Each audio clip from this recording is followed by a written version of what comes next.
Good evening, everybody. Welcome to episode 167 of So What's Been Happening. It's a weird thing. I keep always looking up at what the number is that keeps climbing.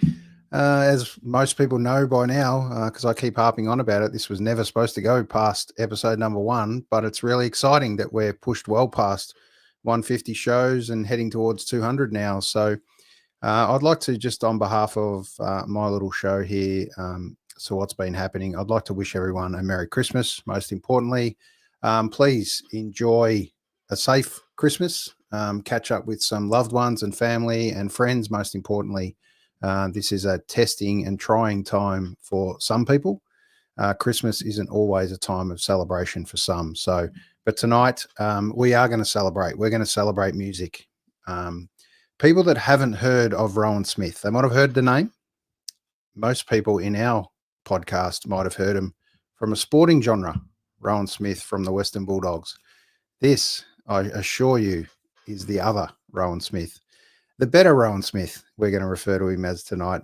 This has been an episode a little while in the works, but I'm really excited to have discovered Rowan's music a little while ago, to be fair, but it's really nice to be. It's a long time coming, I would say, this one. I've loved to have reached out to Rowan earlier, but as I mentioned, it wasn't supposed to be a podcast that went this many episodes. So it's really exciting to finally include Rowan Smith into our genre and episodes. And this won't be the last time we get to have a chat to one of the journeymen of music that's been around for a while and has so much knowledge to impart on us, and it's an exciting journey and story that he's been on. So I'd like to bring him up. Mr. Rowan Smith, welcome. Hello, Aaron. Great to be here. I've really been enjoying your show, and what a incredible welcome. And I'm very familiar with the other Rowan Smith. I'm a passionate Saints fan myself, and I've enjoyed Rowan as a Western Bulldogs over the journey. So thank you for that very warm welcome.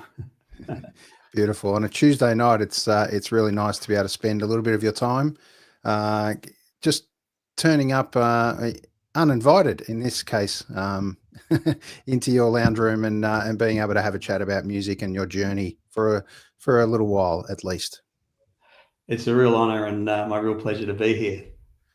I'd like to quick shout out to Chris Familton, who once again has come up with a beautiful guest for us, and you're doing an incredible job, Famo. Please enjoy your holidays over in New Zealand now, and be rest assured that it's all gone ahead to plan as we progressed. I'd like to just do a quick shout out because we did schedule this appointment or this chat a little while ago, for a week or so ago, and at least. So apologies for the reschedule, but we got there eventually. Good things come to those who wait. It all works out as it's meant to. Fantastic, Aaron. And yes, thank you, Chris. Yeah, absolutely.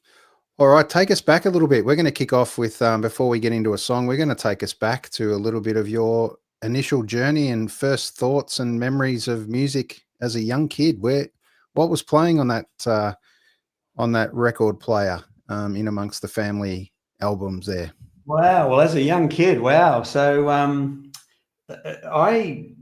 I think the album that changed my world was because I grew up in a lovely home, lovely family. It was a very Christian home, and let's fast forward to grade 4 at school when our teacher, Mr. Parker, said, "Kids, put your heads down on the desk. I'm going to play you this record." He had his vinyl record there, and he played us Rick Wakeman's "Journey to the Center of the Earth."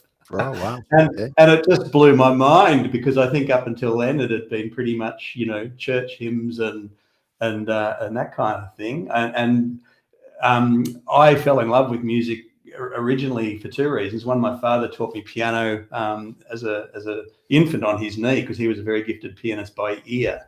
He died when I was 7, but he gave me this incredible gift of his music. And then through church, as I mentioned, I fell in love with the drums. So I had sort of piano and drums as my first complete, mesmerized music focus. And then it was Rick Wakeman's "Journey to the Center of the Earth" that changed my life, as I said. And then I sought out more by him. That led me to Yes. So it was a big prog rock kind of thing for me early. And then a bit later, I came to the kind of the classic songwriters, the Dylans, the Cohens, massive influences on me. And then through my school years and college years, I went to school with Glenn Bennie, who it's actually Glenn's birthday today from the Underground Lovers. Happy birthday, Glenn. Absolutely. And so Glenn and Vince from the Underground Lovers, we were all at the same school. And Glenn really had just sort of opened my eyes to so many albums. They're touring with Orchestral Manoeuvres in the Dark next year. And I remember Glenn showing me and playing me Architecture and Morality. If it wasn't last year of school, it was first year of college. So I was very lucky to be hanging with those guys. And they, Orange Juice, Lloyd, of course, these sorts of British bands, Go-Betweens. Glenn introduced me to the Go-Betweens, massive influence on me. So that's kind of like an aeroplane history of how I came to write songs and discover great music. Beautiful. Thanks for sharing that little fast forward journey, but it's really good to capture a bit of those early influences and kind of, that first memory of, I'm picturing you as an absolute youngster sitting on your father's knee in amongst the piano. What an incredible way that you probably obviously didn't appreciate at the time, but to look back on that now was just a pure magic to get that to resonate in your head and be gifted, this incredible gift of piano and music that you've been given. What Really a beautiful was. moment. Yeah, very, very special. I play by ear. I did learn some had some sort of elementary lessons and things, but I'm essentially a by ear player, and I've got Dad to thank for that. Yeah, beautiful. Invested in good ears for sure. And when you were old enough to kind of earn or put away a bit of pocket money or earn your own money, what was the first album that you kind of put your hands on, and do you still have it today? No, I don't. I think the first vinyl album I ever bought was Bobby Dazzler, I'm embarrassed to say. It was one of those classic, I think it was a K-Tel record. It had tin foil on the cover with, very basic graphic stars and the names of whoever were the bands at the time. I think it had Hush and Sherbet and those sorts of things. Yeah. But that was Doncaster Shopping Town's Brashes back then, where most of my records came from in the early days. So Rick Wakeman, I ended up getting every record he had made to date. I still have the vinyl copy of Six Wives of Henry VIII, which is a fantastic record. And then when I was about 15, again, back to the church youth group that I was part of, another, I guess, wonderful formative experience was that there was a bunch of kind of 18-year-olds who had Falcon 500, Stuart McQuinney, and there was Ross and Mark and Bruce. And so I got to be the drummer as a 15-year-old in this kind of youth group band with these guys. We'd sort of practice in the church hall, and then we'd go off to Macca's and sit around there. And so I was kind of in a band before I was in a band, being at a younger drummer, being looked after by these guys. And I think it was around at Bruce Madge's house one day, they were listening to a Genesis Seconds Out, the live Genesis record, double vinyl, which, it's not far of a leap from Yes to Genesis, of course. And to this day, I think Tony Banks, the Genesis keyboard player, is just about my favorite keyboardist, other than if we were to spin right across to Rachi Sakamoto, who's another great influence on me. So, you've just made me remember all kinds of incredible times playing with those guys as well. Beautiful, great to hear. And in amongst those church bands, was there a breakout song that when no one was watching or people hadn't got there, what were you jamming out to? Was there one? Not really. I mean, I'm trying to think. No, we were sort of just doing the sort of the covers and things. Probably, I think the guys were in a bit of Deep Purple and sort of playing just jamming, just playing things. We did some covers and things like that. I think I actually wrote some song that did get. I played bass on it actually at that point for some concerty thing. I can't even remember how it I think Skyhook's kind of had something to do with that particular influence at the time. I think I even tried to introduce some costumes there on a camp at one point, which was pretty out there. Yeah, absolutely. Absolutely. Well, you've been kind enough to offer us a couple of songs live, which a nice little touch on this podcast that we try and do where possible. So what have you got for us tonight, and intro yourself in? My pleasure. Well, I'm sitting here at the piano, and I thought I might as well have a crack at the title track of my new record, In the Key of Kintsugi. It's a little bit of a kind of a if I can just give you a bit of the backstory for that, the song, it's a new song on my record, which is a combination of songs I've had unfinished business with and new songs I've written from, the unfinished business from previous material. But this one actually, I write lyrics ongoingly. I've got notebooks and scrapbooks and Google Docs, and I'm always, I hear something or I read something and I jot down a sort of a eternal scrapbook, if you like. So at some point, In the Key of Kintsugi had come along in recent times, but when I was starting to think about the record and working on the record, which we'll perhaps talk about later, I found in my archive a little music piece that I'd recorded on my phone of a Kurzweil stage piano I have. It has a very distinct its own sound, the SP88 Kurzweil stage piano. And I'd written this, or I'd just played this piece and recorded it in C and F, which is kind of no black notes and kind of easy to do. But when it came to wanting to use that but put it into a song, I had to transpose it, or in fact, I first just tuned it up in my studio digitally. But then when it's come to sort of learning it, I thought, well, I better kind of learn it in the right key. When we've played it so far, I haven't had to play it. I've had a keyboard player playing it while I've played some guitar and singing. But I thought it'd be fun to sort of learn it. But so we'll give it a crack in the new kintsugi key. Perfect.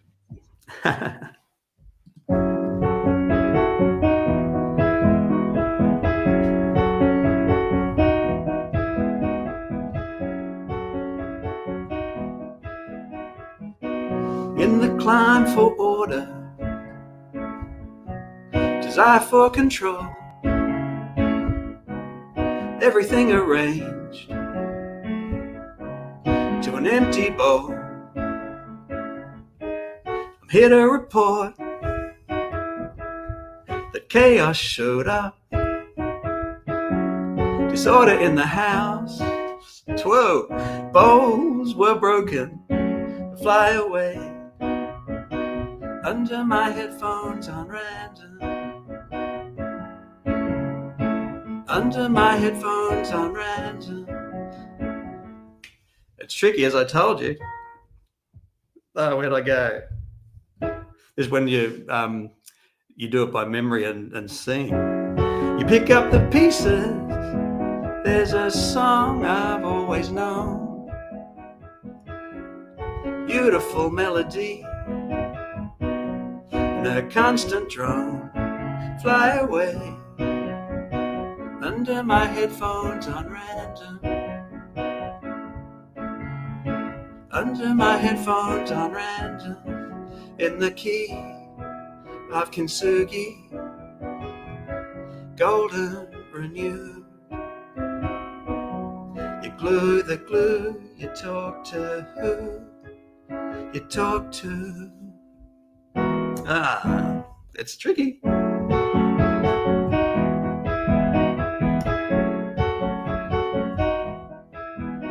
You clutch this hugging pain, makes the everyday seem strange. Perfectionism erases you, feel the weight and break. Fly away under my headphones on random. Under my headphones on random. Fly away under my headphones on random. Under my headphones on random. Keep moving, dead the shock. To sit still is to die.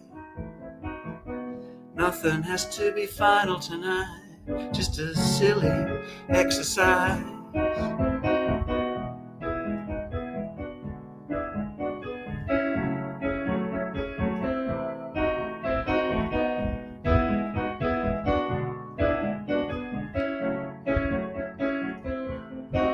Fly away under my headphones on random.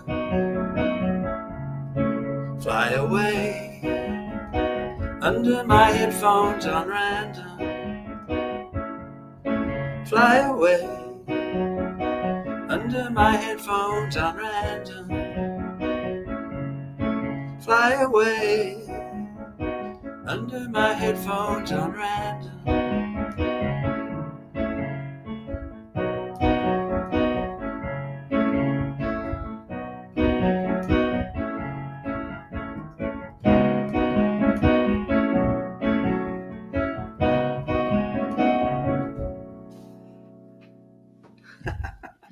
Yeah, beautiful, beautiful. Thank you. And it's a classic demonstration how perfectionism can erase you. So let that be a lesson in just soldiering through. You did well. You put a lot of pressure on the build-up, and it played in your mind, I'm sure. But yeah, it's a bit of a mathematical. It's a bit of a chopsticks on steroids. That one. It goes to show the little pieces of the puzzle and the formula are perfect to the fit of the method that is kintsugi. Tell me a little bit about kintsugi. I've done my research and didn't even realize I'd done it at some stage.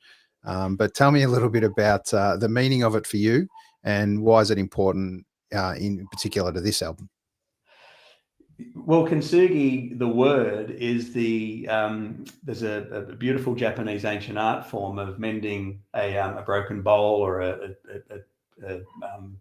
teacup, or in that sort of Japanese tradition. If something that you have loved breaks, you glue it back together, but the glue is a special lacquer that has usually a gold leaf powder in it or something. So it has a beautiful, often gold, sometimes other precious silver, platinum sort of color. But the whole point and meaning of it is that you don't try and hide the cracks and the breakage. You celebrate the unique new object, and also, of course, you celebrate the journey. You celebrate the fact that it was broken, the journey of the road of that object. And so when I started to make this record, I had in my mind, I wanted to make my own humble, subjective. I wanted to make a bit of a best of my 30 plus years songwriting, where as I've mentioned, there was some songs that have just stayed with me for many years from other recordings I'd made where I had unfinished business with them. To give you one example of that, my first solo record I made after my second band, Barefoot, ended, Macguffins being my first band. There was a couple of tracks on that record, which back then it was all analog. I did it in a studio in St Kilda. I spent, money on this record, on the recording, and we were a few days. And of course, I'd written a whole bunch of songs and selected this album. We were recording lots of songs, and short, came down to the record. There's a couple of songs that we recorded then, and we were 3 or 4 days into doing the bass tracks for these. And in fact, I played all the instruments on this record. Is another part to it. So we were a few days into having put down sort of some guide drums and guide bass, and then I was sort of starting to work up some other guitars and a bit of keys and stuff. And somebody noticed that the studio tuner was wrongly calibrated. So songs that were in Words of Swords, which is on the new record, which was in E, and Teach Me to Love, which was the title track of that record, first album, first solo record, Teach Me to Love, which is in A. They had been recorded originally A flat and E flat, and we were too far in to once that was realise to do anything about it. So it's haunted me, and it's been a real thing for me for all those years. And so that's an example of some of the unfinished business I've had with, I think it's 5 songs on the record. And it was actually only in the process of working on, and always with me, a song becomes the impetus to make a new album. And in this case, it was Slow Clouds, was the song that I thought, no, well, this is it. I'm on the journey again of record number 9. And I also had committed with this whole concept and idea and project that I wanted to make a vinyl album because I hadn't had a vinyl LP before. So even though it's my 9th album, it's my first vinyl record other than the original Macguffins single, the 7-inch single Rich Together, which was an indie hit. And we were known for that song, Macguffins, to this day. And I wanted to make a vinyl long play. So once I committed to, I wanted to try and make a bit of a best of with some new songs, including, well, Slow Clouds, the lyrics have been around for a long, long while, but the music wasn't resolved. And combination of stuff that I had unfinished business with, some new songs, I wanted to make a vinyl record. So at that point, I decided, well, I've got to put absolutely everything I can into this record. If it's the only vinyl LP I ever make, it has to be the one that I'm proud to get out there with. I knew from my journey that if perfectionism erases you. If as usually has happened for me for various reasons, as soon as I finished a record, most of them came out on CD or even Barefoot. We made a fantastic record which got released in Canada on A&M Records, but we couldn't get a deal from it in Australia at the time because we were sort of swinging upstream stylistically with what was being picked up at that time. So yeah, it's been hard for me to look back on some of those records in different ways. And so I wanted this to be something that I knew I had to just keep working on it till I was happy with everything about it. And so it's been just so incredibly thrilling, the reaction that In the Key of Kintsugi has received this year and continuing to do so. So I've got lost in your question and my answer. That's okay. So the bottom line is finally you're satisfied. Yes. That this piece is beautifully constructed in exactly kintsugi fashion. Now, when did the kintsugi name kind of come about? Was something you kind of knew about or aware of previously, or has it been something in amongst this journey you found? The name for the album, you mean, or kintsugi? Yeah, and just kintsugi in general, and then obviously it makes perfect sense to be part of this album name. Yeah, well, I obviously learnt about it at some point, and as a writer, it just was a metaphor for and I had in my notes somewhere in the key of kintsugi, you glue the glue, you talk to who you talk to. I had those lyrics. They were that part of the lyric that I had. Yep. And I had this idea about a best of, and then I think I just was working up that song after hearing that piano riff back in the thing, and working up and looking for lyrics, which is often the way I write. So it's very, sometimes a song will come with words and music at once, but often I'm sort of gluing some music that I've had over here that I've been, it's going in my head, and then I've found some lyrics I've had, or something happens that I think, and so it's that kind of knitting together or gluing together those aspects. But as that song got stronger and stronger, and I just really do love that, putting the pieces together of my journey, being in Melbourne in the late 80s, early 90s with and 90s with both Macguffins first, and then Barefoot, and then I left Melbourne to come to Tassie after Barefoot ended. And I was about to have, my first, our first child, Byron, who was the impetus for the song "Teach Me to Love." I wrote that for him in utero, and so Tassie was kind of like just a need to get out of Melbourne, really, and at first because of all the music I'd been part of in Sydney as well through publishers back in the day, Rondell Music and Graham Thompson, who used to manage my publishing, and Barefoot, and was the producer of the Barefoot record. So we're up in Sydney looking to relocate there, and it just felt completely like it was, just going to be a really tough thing to do after Melbourne and the way things were there, and still are in terms of the cost in Sydney and things. And my ex-wife was from Hobart. We met in Melbourne, but I surprised her one day by saying, "Well, look, why don't we go south instead of north?" And that took us to Tassie. So then being here and raising the family here, and I started a business here, so I was very busy with that. And of course, music never leaves you. I say to people, and anybody who's a musician watching this knows exactly that. And so I would sort of, I'd be writing something, like I say, a song would come along that I couldn't ignore, and then it would become a record, and I'd usually sort of carve out 6 to 8 weeks or something somewhere there over a Christmas, New Year or something, and go at it. Tony Sayer, who was my co-producer on In the Key of Kintsugi, has been, the most incredible teacher for me in terms of what I now know in the studio, and he's worked on several records with me.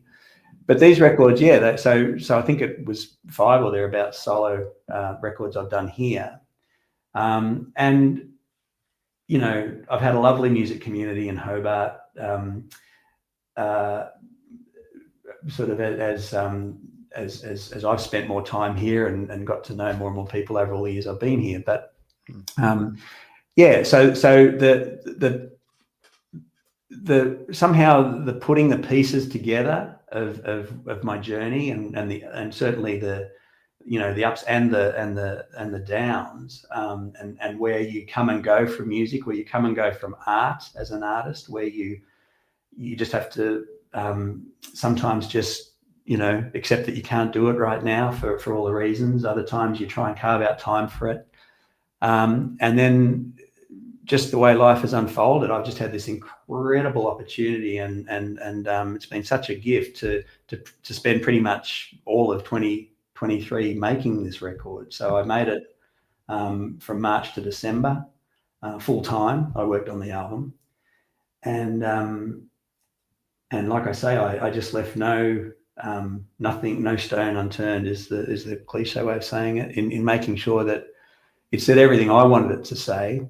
And I think I was talking about Tony, and so even through the process of the making of the record, Tony said to me one day, because I was considering about these past songs and wanting to put them in the right key, or I was just learning to engineer when I recorded others, songs I still really loved, like Your Gift is one of those on the record. And it was on my first record I made here in Tassie. I called that record Watch Scratched Faceless. But that was my first attempt home studio engineering. And, of course, I'm putting all the bells and whistles on it when I listen back to it. But Tony said to me throughout the process of working on some of the original songs, he said, "Oh, that Steinberg, the company, have just released Spectral Layers 10, which is this amazing software now that you can," because I didn't have the masters for some of these earlier records or recordings, but with this new software, you can put your song into it, and it'll split out the layers. So there's been opportunity, even as technology has happened throughout the last couple of years, where I've been able to unmix mixed songs to get Sure. certain parts to rework, and then I've put new tracks down as well. So even that process has been putting the pieces together. Yeah, incredible. Another big reference to the kintsugi culture. Yeah. And yeah, it's incredible that putting all these pieces together after all these years with so many albums, so many lyrics, that process we'll touch on a little bit in a minute, but we're going to just break it with a clip, if you don't mind. I'm going to play a little bit of Slow Clouds to give you a little breather. And this will give you a chance to kind of see the band and the feel of the repertoire in amongst Rowan Smith. So here we go with Slow Clouds.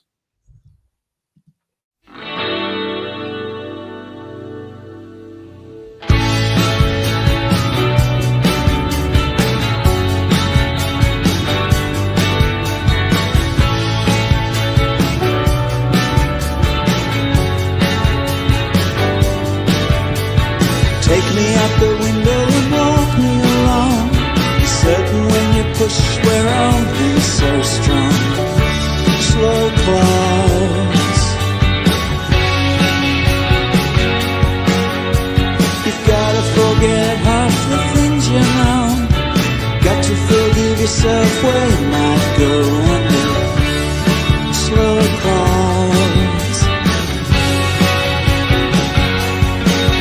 I'll see you when the light turns on. Dancing around the feet of the hopelessly numb. Slow clouds.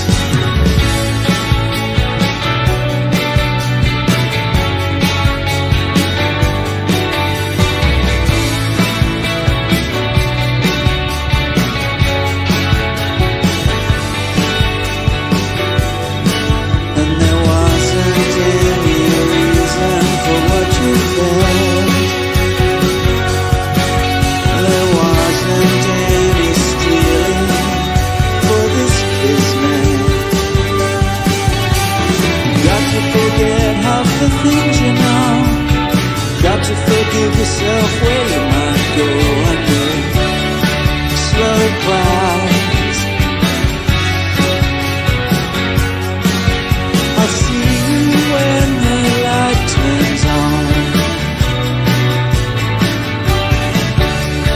Dancing around the feet of the hopelessly numb. Saying you could have been anything, but now that's done. Slow clouds.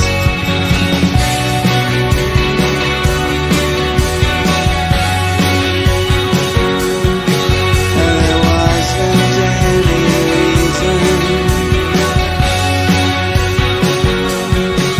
And there wasn't any stealing.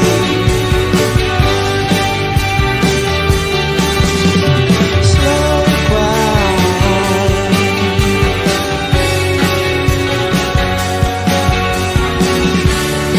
Slow clouds. Slow clouds.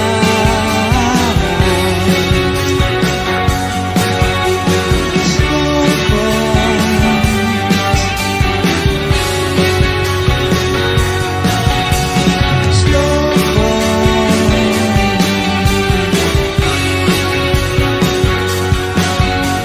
Slow clouds.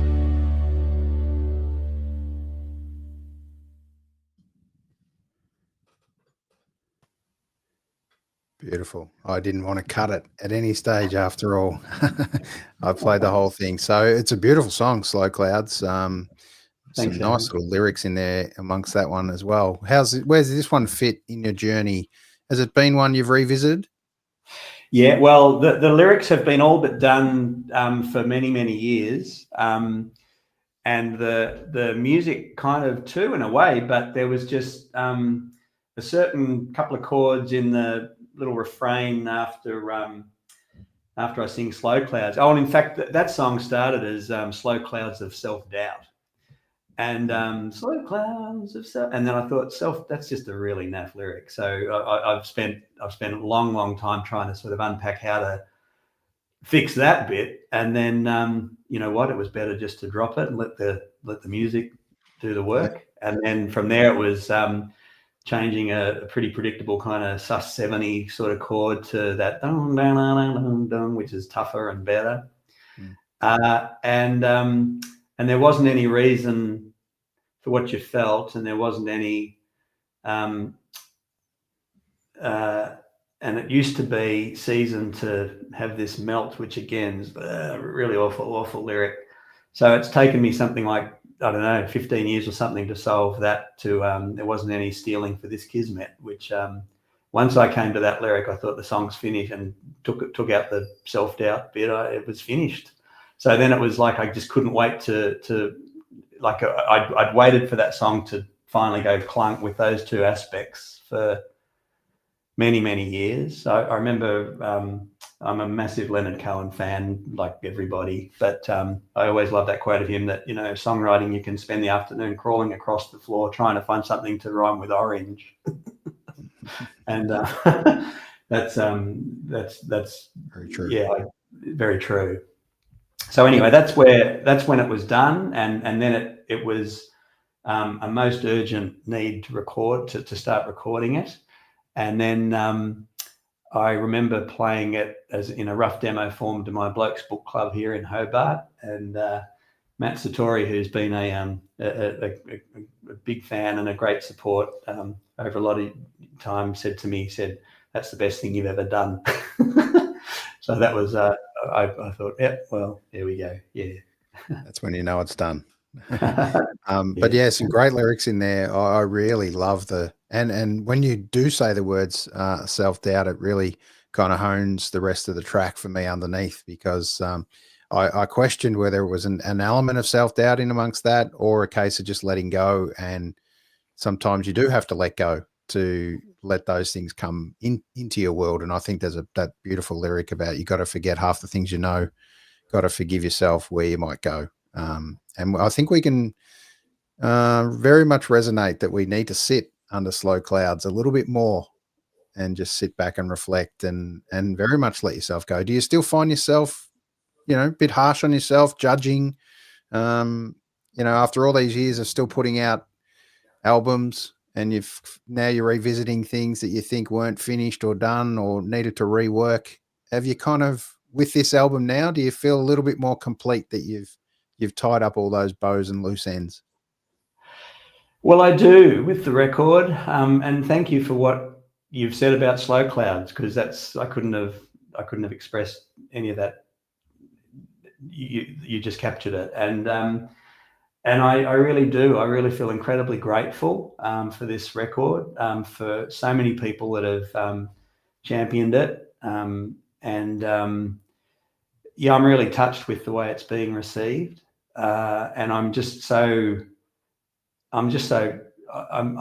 can't express how touched I am that it's landing. I feel like this record has landed in people's listening, and so that's incredibly satisfying, and it's incredibly I'm loving every opportunity to share it, to try and put myself out there more with it, to play, planning to play a lot more next year. Back to, I think, part of your question. Yeah, I battle with, I don't know what it is, but it's always like impending doom could be around the corner, and I'm learning. I've turned 60. It's about time, I realize that there's no adults coming. This is it. And I am loving practicing being glass half full, not half empty. And this record has just been such a part of that for me, in the key of kintsugi, and putting all the pieces together. Yeah, I love that analogy about the windscreen being so big and the revision mirror being so small, because you're not supposed to look back. And I think that's a really important one. But I absolutely love the fact, and so many people would like to thank you on behalf of the music community for looking back and going and revisiting this album to get it to a point where you're complete. So many songs that you've kind of to rework or remaster in some degrees, re-record, Tell me a bit about that process. I mean, you had so many songs to look through and pull through. Where did you start to tick or find the ones that were missing for you? Was it they were really either the new songs I'd written, which in the key of kintsugi is probably in that, well, the newest other than the album closer, The Rain, which is piano, and that was literally playing early one morning on this piano here and liking what I was hearing. So hitting the record button on my studio when it was set up just there and just going with it. And I finished and I lifted my hands and I waited for the notes to ring out and I hit stop and I listened back and I thought, what was that? That was a spontaneous composition. So that's how new that one was, the album closer. And I love that that's there because I've mentioned Ryuichi Sakamoto, and he's been a massive influence on me as the most extraordinary pianist that he is, of course, but also, and composer, but also the breadth of his work. I've got an album called A Day in New York where he is with a jazz band. I wish I could remember their name. I think they're from Argentina or thereabouts. Forgive me, those that know. And it's Ryuichi Sakamoto and this. The Five something, and it's literally called A Day in New York. They recorded this in a studio in New York in a day, and it's the most sublime. And then I first heard of Ryuichi Sakamoto in a record shop in Melbourne that was playing, and I just asked, "What's this?" And it was Sweet Revenge, which was an album he did that has a whole bunch of other artists that we know playing on it with him, and it's a pop. Early almost hip-hop pop record and everything in between. I got to see him in Melbourne with his 1996 album, which was piano, violin and cello. That's in my top 10 records. And again, I can't remember where the question was here. Sorry. Right. Have you ever thought about then busting those doors open and heading towards another genre, like you've seen other artists do? I did an album called Sirens, which was in 96, 97, and I with that record I wanted. No, it was much later. Sorry, it was 2006, 2007, and I wanted to do a record that wasn't like a pop record of songs with me singing on it. I wanted it to be like a narrative. It was like 9 love poems, I called it, and it was with a violinist and a celloist, and I played piano. Philippa Nihill sang from the Underground Lovers, sang a song on it. Matt Foran, another friend, sang on it. So I just did one spoken word piece, but that was my sort of departure from singer-songwriter-ville. Yeah. Sure. But to your question about the selection of the songs, so Emotional Week, which if we've got time, I'd love to play a song I can get. Absolutely. I was going to touch on that right now as we speak. Okay. So there it is in the background. And I must bring up this great little pic as well, if I can quickly find it. Here it is. Here's the cover. Tell us a little bit about this little figurine, where you found it. Do you still have it? Where did it come from? I still have that candle of Charlie Brown. Yep. It was gifted to me many years ago, and I'd never lit it. And then thinking about Emotional Week, I thought, well, you know what, that's going to be the perfect thing for video. So it's great. I set up a little sort of, black to put him on, and got the light right and everything, and and went to light it, and it's so old, and the wick was so small for some reason. Maybe that's I don't know, but it did that. But you can see there on the screen the flame, and then it just poofed out, and then I cracked up, and that was sort of so it became like a still image instead than I was going to melt him, and that was going to be the video, but he wouldn't burn.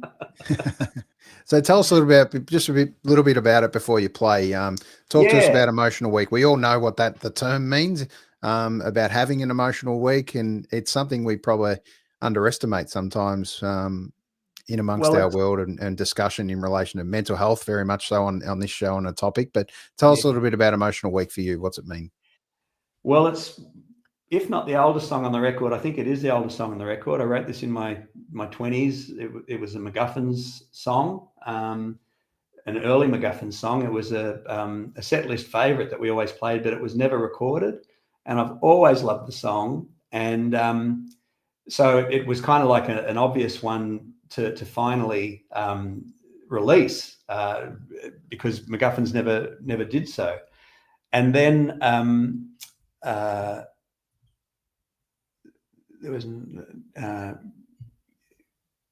I just really loved the song. And then I only found the we did demo. Macguffins did lots of really cool. We did some 8-track demos back in the day because Michael and the band were pretty handy with that stuff. And we do these kind of long weekend recording sessions where we'd we'd pick up the gear from wherever it was back in Melbourne in the day on a Friday. We'd set up on the Saturday. We'd record on the Sunday and we'd mix it down on the Monday pretty much. And we did 3 different lots of these demos, which ridiculously and wonderfully got re-released in America and the UK in 2020 by an indie label that had heard Rich Together on a mixtape and came looking to see if we had more material. So that's amazing that there was a Macguffins retrospective put out. But Emotional Week hadn't been found again by then, and it was only when after that I got in touch. I was able to find Michael Paxton, who I'm playing with to this day again after not having seen him for 30 years. He was the bass player in Macguffins and has contributed so much to the album. He had the original recording of Emotional Week. I misplaced it or lost it or something. And listening back to it, it just sounded so great, down to the Korg Poly 800, which was one of the the early synths that we had in Macguffins. And so I've recreated it faithfully to that that arrangement on kintsugi, the Poly 800, the guitars, So it's the same. And then Tallulah McElduff sings on the new version, which is lovely. My partner Rachel's daughter Tallulah.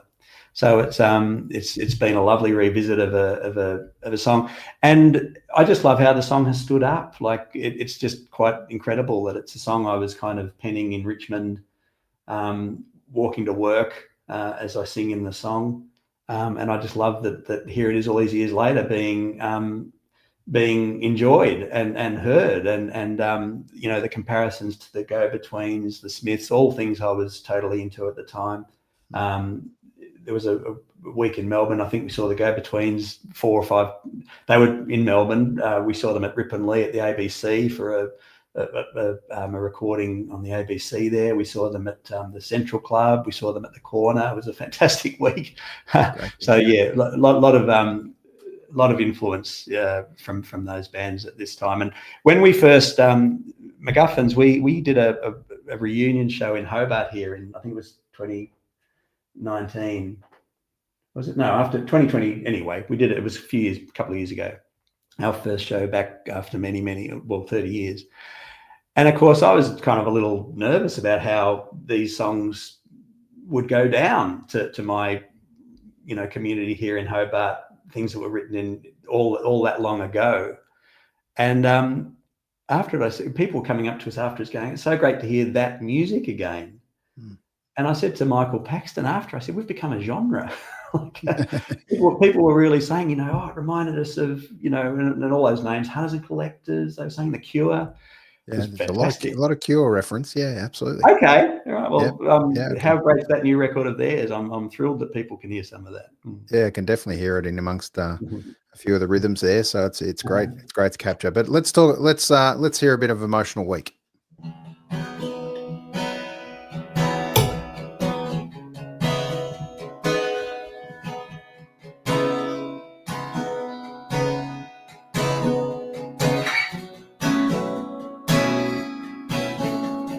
Like you to put down the paper that you're reading,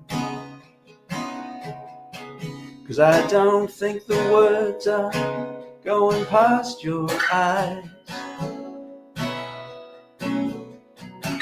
Your brain, it's a runaway train, and your thoughts are hard to disguise. Photographs on the refrigerator, they're swaying. Must be a door open somewhere.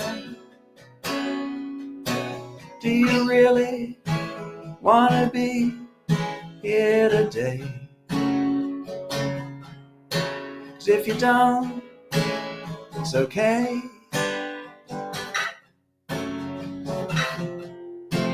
We've been playing cat and mouse all around this great big house, playing hide and seek for an emotional week.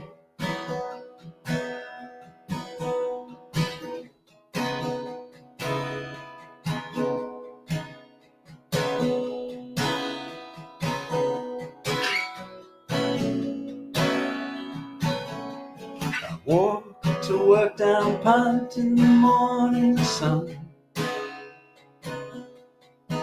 I've learned a couple of Latin names in the Botanic Garden.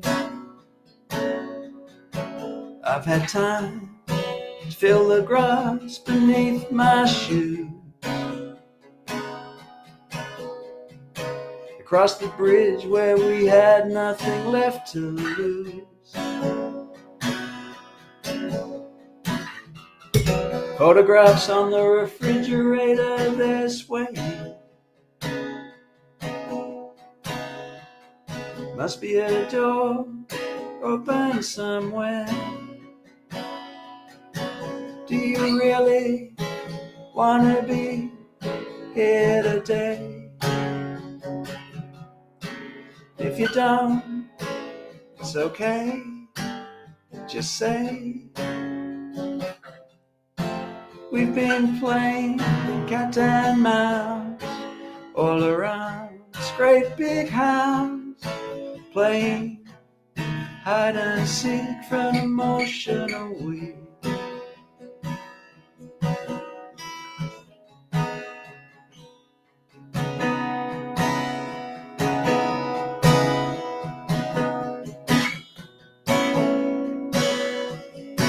Do you really want to be here today? 'Cause if you don't, it's okay. Just say, and I'll go away. We've been playing cat and mouse all around this great big house, playing hide and seek for an emotional week.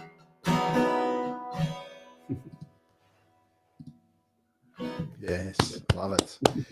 Emotional week. We can all get swept up in an emotional week, but there's a beautiful line there about playing hide and seek with that emotional week. We can so resonate with that one, but it's a great line. Do you really want to be here today? I don't think we probably ask that enough when we see that in some people. So I think your next line, because if you don't, it's okay. Just say go away. I think that's beautiful. Now, whether that means go away as far as make those thoughts go away, or literally change your space in amongst where you are and who you're with, I think we can leave that with the audience tonight to please go away and sit there and resonate with that song, and just a beautiful symbolism with Charlie Brown in amongst that crazy burn down or falling down kind of moment we can all experience. So thanks again, Rowan, for putting together this incredible album. I'm so rapt that it's getting great publicity for you and great reaction, which is really nice. So what's next for Rowan Smith after all these years of putting together music and albums? Do you keep digging through that old archive, or are you charged again for some refreshed new material? Well, I've been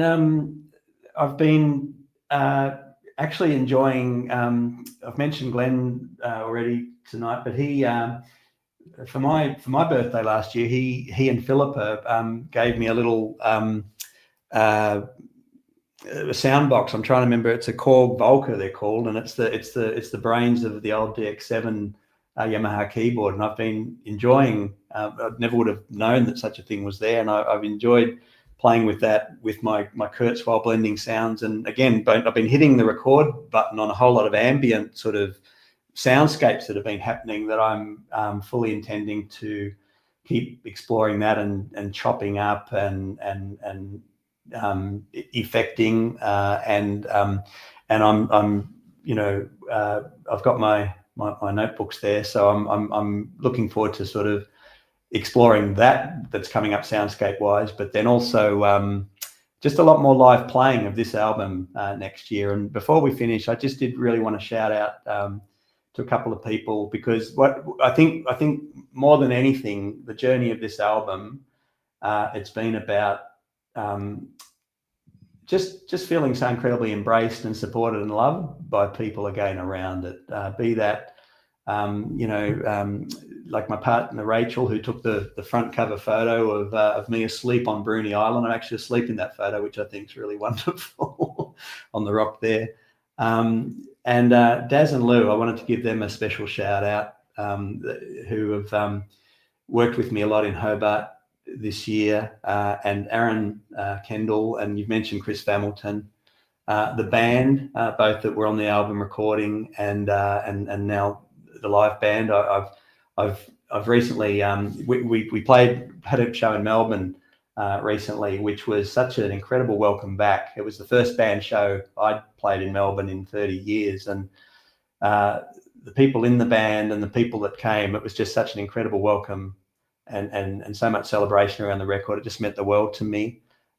Jeff Jenkins and Noel in Brisbane, two people who've really got behind the record as well. My family supported me in very significant ways, on the journey of making the record through 2023, and in part, in very real part, enabling that to happen. So I just really needed to shout out to those people and everybody who is just giving me feedback on my art on this record, and it's just been I can't express how excited it feels to be back making music and putting it out there and enjoying the camaraderie of the music community, wherever and whoever I mean by that. And you all know who you are, but new people that are coming to it and meeting you tonight, Aaron, and what you've said about the record, it just means the world to me. It really does. Beautiful to hear, and long may it continue. You've put out some great music over time. This one is a really nice collaboration and definitely not a full stop in your journey, that's for sure, and just a little semicolon, well, let's describe it as, on the move forward into another genre. But it's so exciting that you're back out playing music again. George Lane, an beautiful venue with a great experience. Incredible. Shout out to Lockie and John and the crew down there. They're always great to us. So it's really nice to have you back in those moments and to be out enjoying music again. Thank you for your persistence, I guess you'd say, and to be able to pick it up again, feel re-inspired again. Welcome back into the journey that is music. What have you got that you can impart on maybe some young musicians that are thinking their way through their journey at the moment and maybe questioning whether they should continue on this journey? It's a little struggle at the moment. Let's face it. It's not easy putting out music in today's world. Then again, was it ever? That's probably the question that obviously the young kids wouldn't realize. But, what have you got for us that we can you can pass on to these young kids to just give them a little word of a little push forward, I guess you'd say? Well, your song and your music and it's going to find somebody that loves it. And I mentioned Noel Mengle, who I've met just through this year, who I love it. He said to me recently, he said, you never know, like you're once you've committed to a gig or a song or a recording, it's out there forever, and it's out there and you never know. And I mean, I've mentioned about the Macguffins being discovered by an indie label in New York City in 2020. Just like, who would have thought that would have happened after sitting with the fact that we put out that one single 30 years ago. So and I've said music never leaves you, and it never does. So, and I know there's there's the need to survive and to do it part time, to do it when you can fit it in. But wow, if to be young and playing music again, and with everything that's available these days in terms of all the media, and just keep doing it. Do it.